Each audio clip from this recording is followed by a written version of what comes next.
Hola, vamos a ver la materia de contratación privada 3. Empezamos por los contratos. ¿Qué es un contrato? Es un acuerdo de voluntades en el cual se contraen obligaciones de dar, hacer o no hacer para la consecución de un fin de índole patrimonial. Esa es la diferencia entre un negocio jurídico y un contrato como tal, ¿verdad? Que el fin tiene que ser de índole patrimonial y obviamente tiene que ser lícito.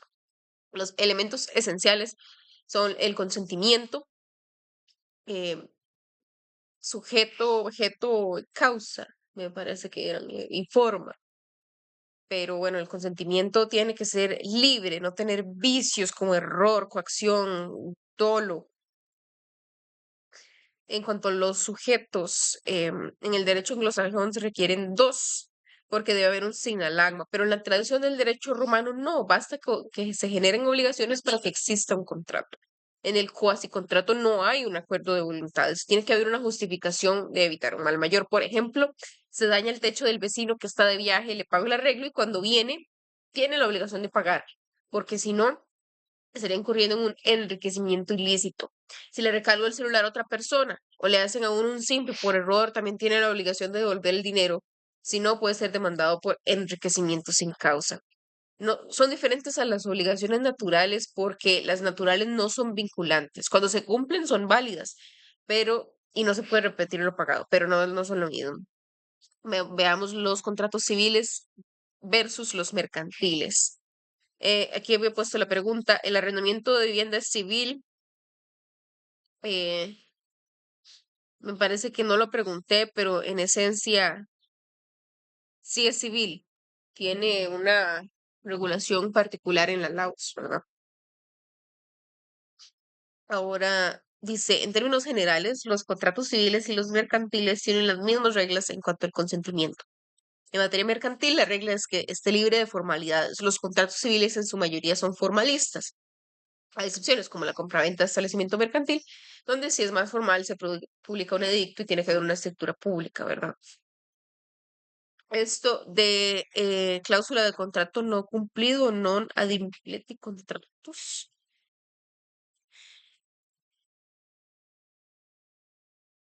Non adimpleti contractus.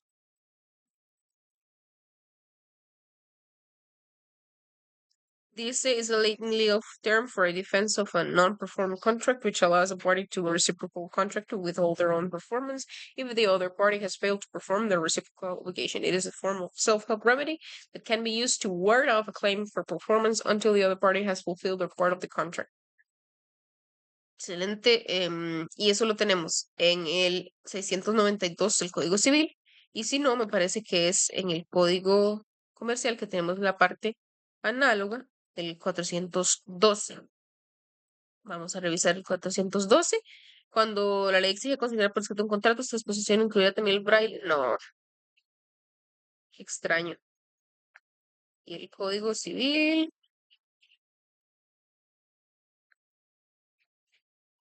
692. Ok, lamentable, no está sirviendo. Bueno, continuemos. En materia civil, el bien jurídico tutelado es el derecho de propiedad. En cambio, en el mercantil es el tráfico mercantil.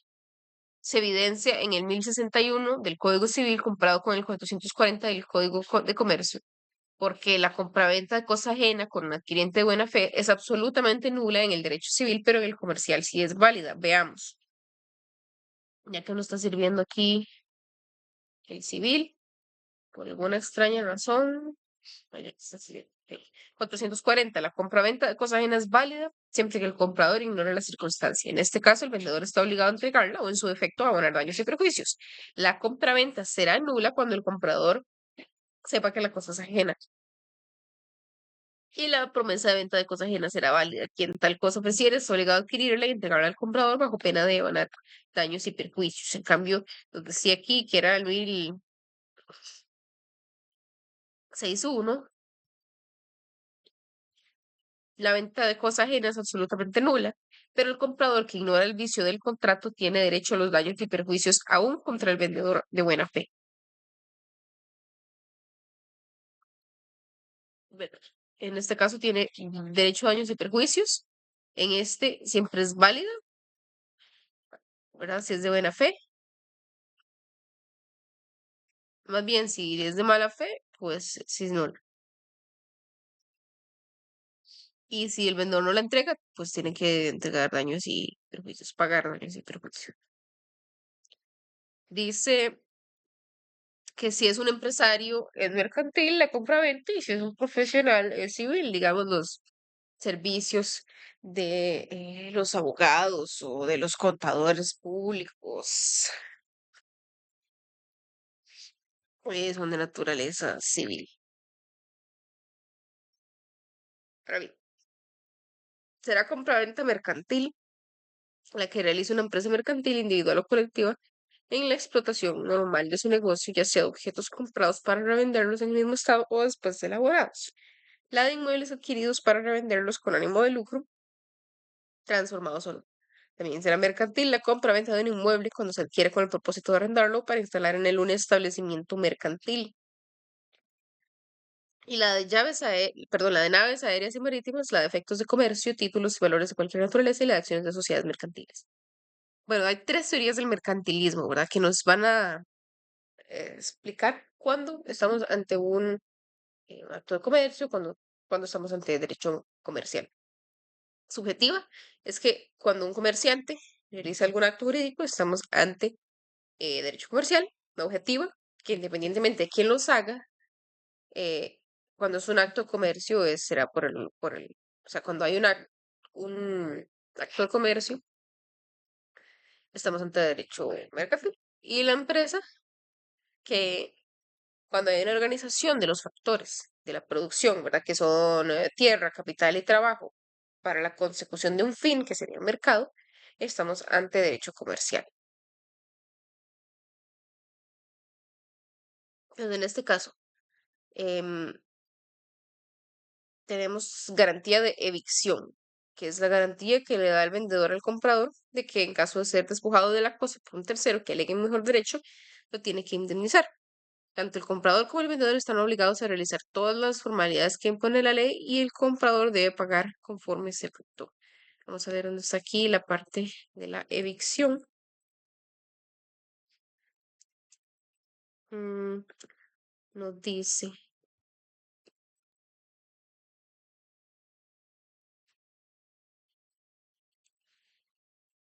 pero yo lo tenía apuntado para lo de contratación privada 2, creo que era lo de la evicción.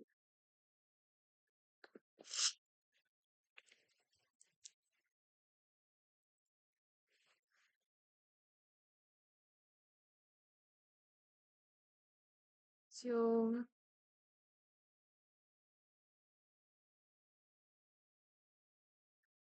tía, no, no sé que aquí lo tenía.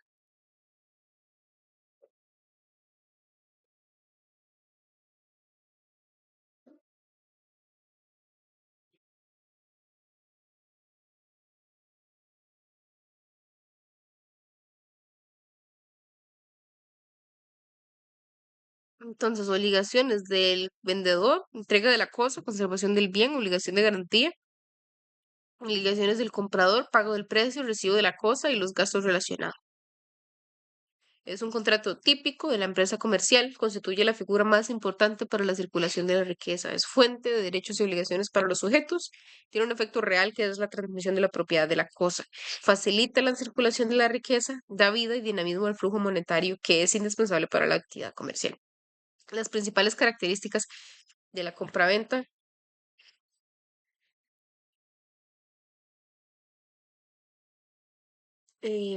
Bueno, importante aquí que todas las que no están enlistadas en el 438 van a ser de carácter civil.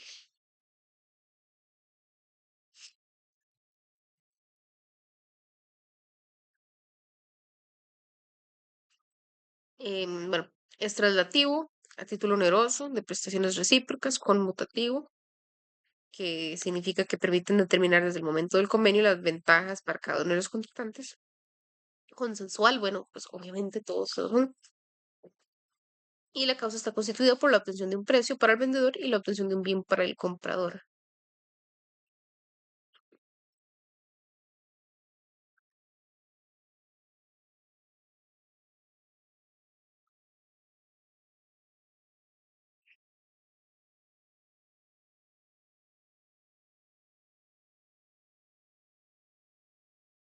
Pero qué raro, yo estoy casi segura de que había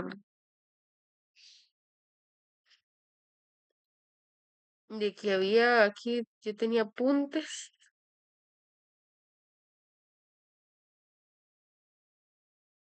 Está el mandato. Ay,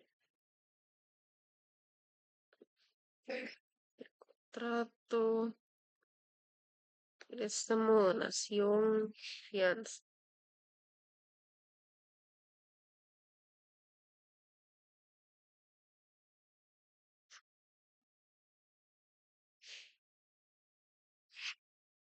Ok, aquí. La compraventa está compuesta por tres tipos de garantía: la de evicción, la de vicios ocultos y la de funcionalidad. La de evicción es la pérdida del derecho de propiedad del bien perdido porque un tercero alegue mejor derecho. Se presenta como una garantía de índole legal que no requiere ningún acuerdo entre las partes, que únicamente se va a presentar en caso de que surja un litigio por parte de alguien ajeno a la compraventa y que tenga por objeto privar al comprador de algunos de sus derechos como nuevo propietario del bien garantía. Se manifiesta a través de una figura que se denomina llamada al garante. Se incorpora al vendedor el proceso para que defienda al comprador ante una pérdida total o parcial del bien. El vendedor debe responder de los daños y perjuicios ocasionados al comprador que se ha despojado de ese bien, según los artículos 1034 y 1035. Imagino que del civil. Vicios ocultos, su obligación que tiene el vendedor de responder por los defectos del bien preexistentes de la compra, pero que no eran visibles, por lo que no se podían conocer al momento de la compraventa. O el artículo 1082. El plazo para reclamar es de 10 días hábiles a partir de la entrega del bien. La acción de repetición consiste en la devolución del dinero pagado por un vicio oculto. Garantía de funcionalidad. Se establece en beneficio del adquirente por cualquier deficiencia funcional no preexistente a la compra del bien y que se produce posterior a la compra durante el uso normal. Artículo 43 de la Ley de Promoción de Competencia y Defensa Efectiva del Consumidor. Permite exigirle al vendedor dos cosas: la reparación de la cosa o la sustitución del bien. Hay 30 días hábiles a partir de que se descubrió el defecto. Para hacer el reclamo a nivel judicial, según el artículo 984 del Código de Comercio, se tiene un año. Cuando algo está dañado, lo primero que se hace es repararlo, según el artículo 103 o 108 de la Ley de Defensa del Consumidor. En el caso del menor de edad que no tiene capacidad de actuar, puede ser sujeto de una compraventa por mera costumbre. Hablemos de las arras. Las arras se entienden como cláusula penal. Si no se lleva a cabo la compraventa prometida en la opción de compraventa, se pierde el dinero. La cláusula penal es una previa determinación de los daños y perjuicios causados. ¿Cuál es la diferencia entre un contrato y un precontrato? En el precontrato no hay aceptación. Para algo es ese plazo, para que yo dentro del plazo establecido acepte. El promitente se compromete a sacar el bien del mercado. Si el que incumple es el optante, se ejecuta de forma automática porque el dinero ya lo tiene el promitente. Pero si el optante es el que demanda, debe acudir a tribunales si quiere el cumplimiento del contrato o la resolución del mismo o que se le pague la cláusula penal que se haya establecido más las arras. Cuando es precio por medida, si hay disminución del 10%, por lo menos sí puede pedir la disminución del precio, que es el déficit de cabida. El cambio En cambio, cualquier aumento de cabida da lugar a un aumento de precio. El contrato debe quedar claramente cuál es la causa y aclarar en la cláusula penal que si no sirve el bien para cumplir los fines, se dé la devolución de las arras de forma íntegra. Intereses máximo legal permitido. En el contrato de compraventa con pacto de retroventa, le entrego un bien y le traslado el dominio al acreedor, que era el pacto de retroventa.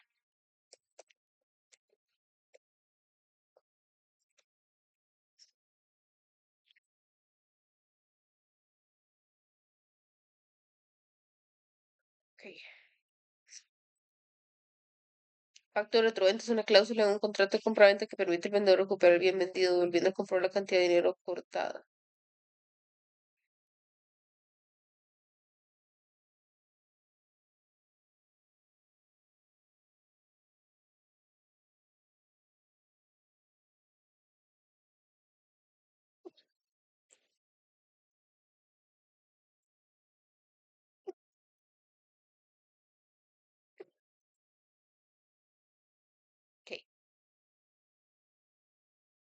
Bueno, continuemos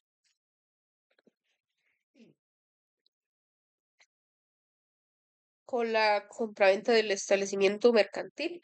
Aquí tengo una presentación que yo había hecho en el curso anterior.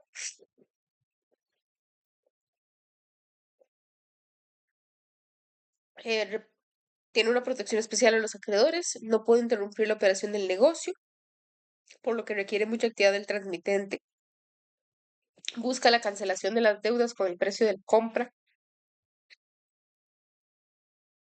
y se encuentra regulado entre los artículos 478 y 489 del Código de Comercio. Un establecimiento comercial es un local o espacio donde se ofrecen y venden bienes y servicios. Es un conjunto de bienes que, organizados por el empresario, adquieren un valor mayor que la suma de sus partes individuales. ¿Qué es una empresa individual de responsabilidad limitada? Una entidad con autonomía de persona jurídica para cuya actividad puede tener un establecimiento comercial. Las personas jurídicas no podrán constituir ni adquirir empresas de esta índole, según el artículo 9 del Código de Comercio. ¿Cuáles son los elementos integrantes de un establecimiento mercantil? Las instalaciones eléctricas, telefónicas, de cualquier otra naturaleza, el mobiliario, las mercaderías, las patentes, dimensión y marcas de fábrica, la contabilidad que comprende los archivos completos del negocio, los dibujos y modelos industriales, las distinciones honoríficas y los demás derechos derivados de la propiedad comercial, industrial o artística. Dice el artículo, no sé cuál, la venta de un establecimiento comercial o industrial comprende todos sus elementos y cuanto conforme el activo y pasivo, salvo pacto expreso en contrario. Es decir, el know-how también de cómo se opera la empresa, cómo se da el proceso para vender un establecimiento comercial. Se tiene que publicar en un edicto en la Gaceta 3 veces consecutivas. Entonces aquí tenemos un ejemplo. Un código de comercio, se comunica a todos los interesados y se hace saber que en fecha tal, empresa tal, este, se va a vender, pues el depósito a cargo del adquiriente, o se hace un tercero de reconocida honorabilidad, que puede ser un banco o un notario. Luego, tenemos una junta de acreedores que se tiene que realizar, que es una comprobación de la existencia y de existencia y de que proviene del giro comercial. No recuerdo qué se refería con eso. Pero entonces tenemos los 3 avisos en el periódico oficial de la Gaceta. A partir del primer día, corren 15 días hábiles para hacer la convocatoria a los acreedores. O sea, en la que se hacen acuerdos para el pago de las acreencias. Entonces, esos 15 días son los que van a tener los acreedores para hacer valer sus derechos. O sea, se tienen que personar a decir, vean, tenemos estas y estas deudas, ¿cómo vamos a hacer? Entonces, las cuentas reclamadas se les tienen que pagar, ¿verdad? Si no se les pagan, pueden demandar por la vía que corresponda. Se debe depositar el monto de lo reclamado a la orden del juez o si todos los créditos no fueran líquidos y exigibles, perdón, o todo, el monto reclamado o todo, si los créditos no fueran líquidos y exigibles o el crédito fuera mayor al precio depositado. Y ese dinero se tiene que cubrir, me imagino que con lo que se recibe de la compra. Entonces, el precio se deposita donde tercero, banco o notario que tenga oficina instalada en el lugar donde se encuentra el establecimiento. Los acreedores se oponen a la venta si comprueban mediante avalúo sumario que el precio es menor de un 10% de lo que racionalmente y dadas las condiciones del mercado y la mercadería debería cobrarse. Entonces deben presentar a un comprador que va a pagar la suma que ellos indican o hacer el ofrecimiento formal de comprar el establecimiento por esa suma. El vendedor puede impedir la acción pagando la diferencia alegada por estos. Si se hace una vez el contado, la venta queda firme. Bueno, y una vez que se convocan los acreedores, y se hace esta junta de acreedores, ya no corresponde el establecimiento, ya no responde, perdón, el establecimiento por los créditos, sino que va a ser solo el vendedor. Entonces aquí tengo un esquema. Si el acreedor se presenta dentro de los 15 días, hay que ver si se reconoce su crédito. Si se reconoce su crédito, em, hay que ver si se opone o no a la compraventa. Si no se opone, Entonces se convoca a la junta, recibe el pago o se da una cesión del crédito. Lo normal, ¿verdad? Si el acreedor sí se opuso, entonces tiene que presentar un avalúo sumario donde el precio sea menor al 10% de lo que vale en el mercado, y entonces le tiene que vender a este acreedor o a un cliente que proponga. Si no se reconoce su crédito, entonces tiene que demandar por la vía correspondiente según la naturaleza del título en que basa su crédito. Entonces, ese monto que reclama se tiene que depositar a la orden del juez. Si no alcanza o hay títulos que no son líquidos exigibles, se deposita todo el precio para que el juez liquide como corresponda. O sea, todo el precio de la compraventa. Em, si el acreedor se presentó más bien no se presentó dentro de esos 15 días, pierde la garantía real. Tiene que cobrarle al vendedor, lo cual va a ser más difícil.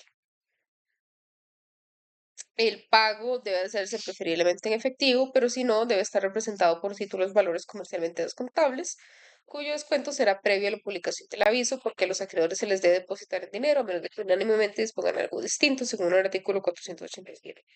Especulo que del Código de Comercio, porque aquí es donde está, ¿verdad? Los gastos de los edictos tienen que cubrirse con el precio de la compraventa. De no seguirse las formalidades que hay en este capítulo, la venta será nula frente a terceros y el comprador no hará buen pago. Entonces, por eso es recomendable que se siga todo este procedimiento. Em,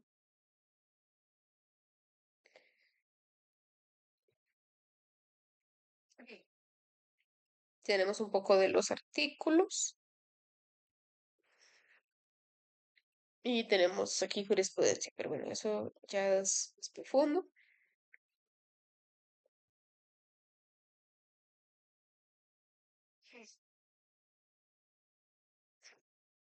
Entonces, las ventajas que tiene este contrato es que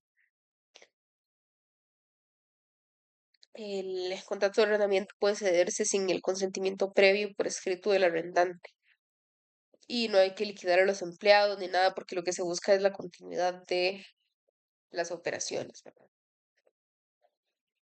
El arbitraje como contrato es un procedimiento que se establece para resolver los conflictos por fuera de los tribunales de justicia. Según el artículo 43 del Código, perdón, de la Constitución Política, toda persona tiene derecho a terminar sus diferencias patrimoniales por medio de árbitros, aun habiendo litigio pendiente. De la naturaleza jurídica, tenemos una tesis contractualista, que es un acuerdo de voluntades en el que las partes de previo en el momento acceden a someterse a un arbitraje, una tesis jurisdiccional, que considera el arbitraje como un proceso paralelo, donde se le da al árbitro las mismas potestades jurisdiccionales que a un juez, y la tesis mixta, que son ambas posturas juntas, que esa es la que predomina. La cláusula compromisoria se refiere que al contratar colocan, en un caso de conflicto, las partes aceptan someterlo a un arbitraje. También ya se puede pactar cuando existe un conflicto sin tener cláusula compromisoria, aunque exista un proceso pendiente siempre que ambas partes estén de acuerdo. Se puede alegar excepción de falta de competencia en razón de la materia o de cláusula compromisoria, que es una excepción previa. Entonces, antes de darle curso a la demanda, el juez tiene que pronunciarse sobre su propia competencia. Y si en el contrato hay cláusula compromisoria, pues se tendría que declarar incompetente. Entonces, el árbitro va a dictar un laudo arbitral que tiene los efectos de cosa juzgada material y no requiere homologación. Puede ser un tribunal colegiado o unipersonal. El árbitro tiene potestad de ejecutar las acciones necesarias para hacer cumplir ese laudo, salvo que requiera participación de la fuerza pública. En principio, el laudo arbitral no puede ser impugnado por el fondo, porque solo tiene recurso de revisión. Lo que se pretende es que el asunto se resuelva rápido. Lo que pasa es que el recurso de revisión lo conoce la Sala Primera de la Corte Suprema de Justicia. Entonces parece que el recurso de revisión es solo para el fondo y el de apelación es por el fondo. Em, Arbitraje de derecho. Son profesionales en derecho que de forma técnica imparten justicia. Se tiene que respetar la legislación procedimental y de fondo. Puede aplicar criterios más amplios como la equidad y de la sana crítica. Si no hay acuerdo sobre la causa, perdón, sobre la clase de arbitraje, se dirá que es de derecho. Pero también tenemos el arbitraje de equidad, en el que eso cualquier cualquier persona puede formar parte de un tribunal eh, arbitral de equidad. Cuando el arbitraje es contractual, las mismas partes definen el procedimiento, los árbitros, el número de árbitros. Generalmente una parte nombra a uno, la otra parte nombra a otro, y estos dos árbitros eligen al tercero. Pero si es institucional, un ente va a ser encargado de llevar a cabo el arbitraje según su propio procedimiento. Entonces, el Colegio de Abogados, el de Ingenieros, el Ministerio de Justicia, la Cámara de Comercio u otros de índole privado, si se colocan en la cláusula compromisoria que van a dirimir el conflicto, em, pues es que las partes se atienen a los procedimientos que tengan estas instituciones. Las desventajas del arbitraje son que es más costoso, porque además de pagarse por el abogado, tienen que pagar por el arbitraje. Solo vale la pena para conflictos que tengan mucho dinero de por medio y se utiliza como un medio para limitar el acceso a la justicia de las personas. En el arbitraje tenemos a un tercero, que es el que resuelve el conflicto, y emite un laudo que, como dije, solo tiene recurso de revisión, que tiene que ser por la forma, ¿verdad? Ante la sala primera. En la conciliación son las partes las que llegan a un acuerdo. Se puede dar judicialmente o extrajudicialmente. Y en la mediación hay un tercero que asesora y dirige la conversación, pero son las partes las que llegan a la solución. Y me faltan los de underwriting, joint venture, outsourcing y cuenta corriente bancaria y mercantil, que los voy a estudiar en el siguiente video.